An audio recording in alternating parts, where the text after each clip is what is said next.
રાજકોટ અને ગોંડલ સહિત સૌરાષ્ટ્રના માર્કેટયાર્ડમાં ડુંગળીની બમ્પર આવક, જો કે પોષણક્ષમ ભાવ ન મળતા ખેડૂતોમાં અત્યારે ભારે નારાજગી જોવા મળી રહી છે.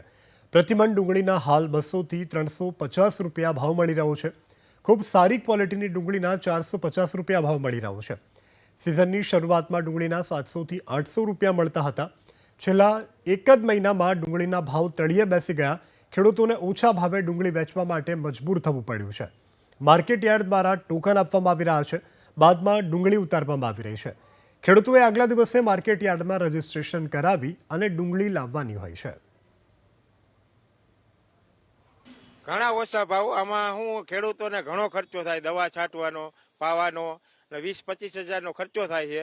અને પીસી આવે 15 રૂપિયાની અને ભાડું 20 રૂપિયા લે અને વિટામિન 80 રૂપિયા લે. એમાં અમારું શું વધે? સારામાં સારી ડુંગળી હોય તો 400 લગી ભાવ મળે, બાકી તો 100 રૂપિયા, 70 રૂપિયા, 150 રૂપિયા, 200, બસ અહીંયા લગી મળે. હવા 200. પેલા અમારે 700, 750, 800, 900 લગી ભાવ આવેલા. અત્યારે આ સરકારને 20% સ્ટેમ્પ ડ્યુટી નાબૂદ કરવી જોઈએ અને ખેડૂતોને પોષણક્ષમ ભાવ મળવા જોઈએ. અને વેપારીઓ અને દિલ્હીમાં આના ભાવ ગુજરાતના 600 રૂપિયા આવે અને અહીંયા 400માં અને 200માં લઈ જાય છે. અત્યારે વેપારીનું તો એવું કહેવાનું થાય છે કે અત્યારે આવક ખૂબ વધારે છે, એના હિસાબે ભાવ ઓછા છે. પણ ખરેખર એ તો ઉડામણી વાત કહેવાય. કારણ કે જો સરકાર સુવિધા આપવા માંગતી હોય તો અત્યારે એક્સપોર્ટ ઉપર 20% જે ડ્યુટી લગાડેલી છે બાદ કરી નાખે. જેમ કે 2 વર્ષ પહેલા ક્યાં ડ્યુટી હતી ને મબલક ડુંગળીનું ઉત્પાદન થતું અને જાતું, એટલે ભાવ મળી રહેતા હતા ત્યારે. એટલે ખેડૂતોને તો ડબલ માર છે. એક તો ઉત્પાદન ઓછું હોય, એની સામે અત્યારે ભાવ એથી નહીં ઓછો હોય, એટલે જોવા જઈએ તો ખર્ચામાં જ અત્યારે રૂપિયા તૂટે છે.